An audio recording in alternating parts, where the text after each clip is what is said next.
Taylor Swift will revoke being godmother to Blake Lively's kids as Pear's war goes nuclear after singer's engagement reveal. I've been in the music industry for 20 years. It's pretty hard to hurt my feelings at this point. She's a pro from the beginning. I don't like the last thing I wanted to do is screw this up. Yeah. So I'm like, in my mind is like her being so calm, cool, collected, and so just real and understanding about everything that's going on really made me grow up real fast in that aspect of things. Taylor Swift just pulled back the curtain on Blake Lively, and the truths are jaw-dropping.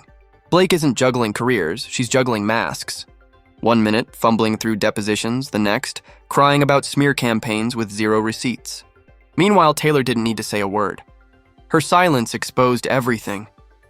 Her August 2025 engagement to Travis Kelce wasn't just a romantic headline, it was a PR masterstroke. While Blake stumbled through lawsuits and half-baked court appearances, Taylor casually dropped the Instagram bomb. The ring, the dress, the fairy tale. And the timing, brutal. Taylor's announcement landed right as Blake was gearing up for her birthday on August 25th. Imagine expecting the spotlight, only to have Taylor's engagement nuke your moment into oblivion. Blake's recycled birthday posts looked like bargain bin filler next to Taylor's internet-breaking photos. It wasn't even competition. Taylor didn't throw shade, didn't mention Blake's name. Her joy alone drowned Blake out. Engagements always win over birthdays, and when it's Taylor Swift's engagement versus Blake Lively's tired reposts, game over. But here's the kicker. This fallout wasn't random. Taylor and Blake were friends for nearly a decade, posing at parties, posting girl power selfies, playing the PR bestie game. Then the cracks started to show. Remember, Taylor wasn't even in Blake's wedding party. The same Blake who married Ryan Reynolds in a plantation wedding. Who makes that choice? Out of every luxury venue in Hollywood, she picked a plantation. That's not bold. That's tone deaf. And it says everything about Blake's judgment. By 2023 and 2024, the friendship wasn't cooling off. It was unraveling. The friendship wasn't just cooling off, it was fractured beyond repair. Instead of keeping her chaos contained, Blake dragged Taylor straight into her legal disaster. Subpoenas started flying in late 2024 and early 2025. Blake's camp wasn't just torching her own reputation, she tried to pull Taylor down with her. And when Taylor didn't play along, when she refused to take Blake's side, that silence spoke volumes. If Taylor Swift, a woman known for loyalty, won't back you up, it's because she doesn't believe you. Taylor saw through it, and her refusal exposed Blake more brutally than any gossip blog ever could. And then came the humiliation that still haunts Blake, her deposition. July 31st, 2024. Under oath using her full name, Blake Ellender Reynolds, she faced attorney Charles Babcock. The key question was simple. Can you identify a defamatory statement made about you by Jed Wallace? That was the heart of her entire case. And her answer? I don't know a specific article. That's not just weak, that's catastrophic. It's like showing up to class without your homework and then acting shocked when the teacher calls you out. She wanted to sue, but couldn't name a single article, post, or video. Zero receipts. And she expected to be taken seriously as the victim? Please. Her lawyers panicked, throwing objections left and right like toddlers having tantrums, trying to shield her from her own incompetence. But the damage was done. Blake wasn't just unprepared, she was exposed as someone trying to build a massive legal war on thin air. She admitted it herself. No knowledge, no proof, nothing in writing, nothing to stand on. And while Blake crumbled under oath, Taylor was thriving. Baking bread with Travis Kelce, living in her love bubble, and quietly preparing the biggest engagement announcement of the year. The contrast says it all. One woman drowning in depositions, the other glowing in headlines. On one side, Taylor Swift, calm, collected, wearing an antique diamond ring, casually breaking the internet with an engagement post. On the other, Blake Lively, confused in court, lawyers scrambling, credibility collapsing faster than her reputation. If that's not karma, I don't know what is. This wasn't just about the law, it was about perception. Blake had the chance to at least look competent, to fake strength, to sell the idea she knew what she was fighting for. But she couldn't even pull that off. Saying, I don't know a specific article, is the exact opposite of confidence. It screamed weakness. It revealed she didn't just fail to prove her case. She failed to convince anyone she even understood her own accusations. Meanwhile, Taylor didn't have to lift a finger. No cryptic tweets, no shady lyrics, no indirect digs. She just lived her life, leveled up, and let the comparison speak for itself. And that comparison? Brutal. Engagement photos in a $398 Ralph Lauren dress and an antique diamond ring versus courtroom meltdowns where you can't even name a single defamatory article. It wasn't a fight. It was a massacre. Taylor won without even trying. Her best revenge wasn't dragging Blake, it was ignoring her. Her best revenge was thriving while Blake unraveled in public. And the receipts? They're all on Blake's side and not in the way she hoped. Let's start with Blake's so-called clandestine meltdown. In her deposition, scrambling for credibility, Blake randomly tossed out the word clandestine to describe Jed Wallace's work. As if she was a spy novelist or some undercover lawyer, she claimed his reporting was basically a CIA-level secret op against her. The problem? She admitted she only knew this because people told her, and from documents she supposedly saw. No first-hand knowledge, no receipts, just whispers. It was less a legal defense and more like a teenager bluffing their way through an exam. And the irony? She thought an SAT word would impress the room. Instead, it screamed desperation. Meanwhile, Taylor Swift has built an empire out of razor-sharp lyrics, and Blake can't even string together a coherent deposition answer. Taylor didn't need to clap back, tweet, or pen a shady lyric.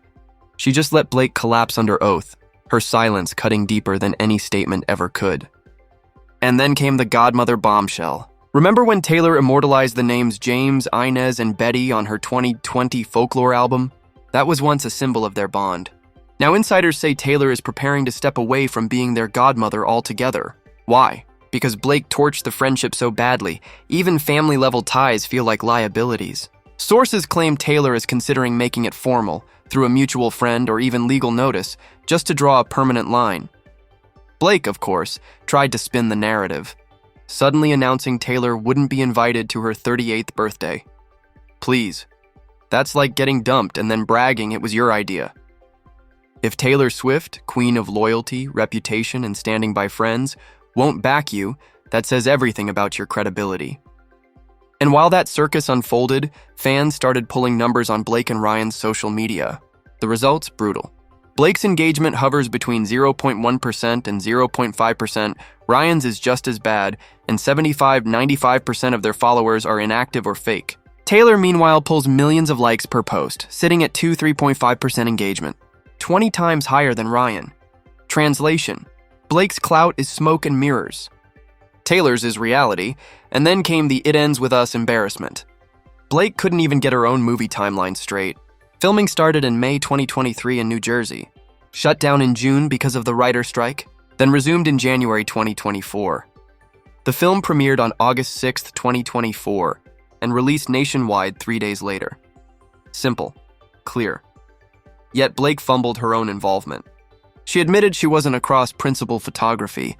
Then when describing additional footage, instead of saying B-roll, she called it wide shots and inserts. She's been acting since 2004, 21 years in the business, and doesn't know the term B-roll? Meanwhile, Taylor is running billion-dollar tours with military precision. The comparison isn't flattering, and just when it couldn't get worse, Blake introduced her astroturfing disaster. She accused Wallace's side of running a coordinated astroturfing campaign against her. Sounds dramatic, right? Except when pressed, she defined it as nothing more than inorganic conversations. That was it, her grand definition. No names, no proof, just gossip recycled from friends like Jen and Melissa. And then to pile on the melodrama, she claimed she feared being buried reputationally, dragging in a bizarre tangent about a 2 dead bodies comment connected to Hamas and Israel. Instead of building a case, she built a circus. Suddenly, Blake's deposition stopped sounding like a legal proceeding and started playing like a badly written soap opera. It wasn't evidence, it was paranoia on display, and she didn't have a single receipt to back it up. Instead of looking like a victim, she looked unhinged. Meanwhile, Taylor was perfectly content in her love bubble, baking sourdough with Travis Kelce, letting Blake spiral all on her own. And then came the most brutal part, Taylor's refusal to defend her. Let's be real. Taylor and Blake had nearly a decade of friendship, years of history and trust. But when the lawsuits hit and Blake begged for backup, Taylor didn't say a word. No tweets, no posts, no statements. The silence was deafening and it spoke volumes. Because if you're Taylor Swift, queen of loyalty, and you won't vouch for a so-called best friend of 10 years, it's because you don't believe them. Period. It got worse. Legal teams even subpoenaed Taylor, trying to drag her into the mess. And then almost as quickly the subpoena was dropped with a vague statement that they got what they wanted. What does that mean? Did Taylor quietly provide information that weakened Blake's case? Did she confirm the extortion attempts behind closed doors? Behind closed doors? Nobody knows. But the fact Blake's side didn't push harder says everything. Taylor may not have spoken publicly, but her silence and possible cooperation was louder than Blake's endless courtroom rambling. While Blake was throwing around words like clandestine and astroturfing like a wannabe spy novelist, Taylor didn't even need to show up. She was exposing Blake without saying a single word. And if your best friend of 10 years won't stand by you when it matters, that's not just abandonment, it's a silent roast. Blake didn't need enemies. She was her own worst PR nightmare. Then came the "it ends with us" promotional disaster. This should have been Blake's chance to look polished and professional, to sell her movie as a triumph. Instead, she went full self-destruct. First mistake? Excluding Justin Baldoni, her co-star and the film's director, from red carpet events. Who does that?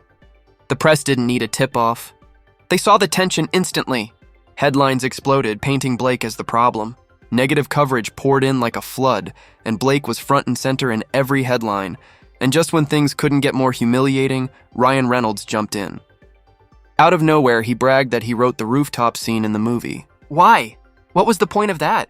Instead of helping his wife, it only stirred more controversy, like he wanted attention for himself. Imagine your husband inserting himself into your professional scandal just to flex. It made Blake look less like a serious actress and more like a messy sideshow. Then came the social media implosion. Blake unfollowed Justin Baldoni, and the internet noticed instantly. Fans went into a frenzy, dissecting every move. What did it mean? What was she trying to prove? All it did was confirm what everyone already suspected. Blake was petty, bitter, and incapable of handling conflict like an adult. Instead of building hype for her movie, she built a feud. Meanwhile, her longtime publicist Leslie Sloan tried to put out the fire by leaking stories to the Daily Mail, pointing fingers everywhere else, blaming others for Blake's meltdown. But the spin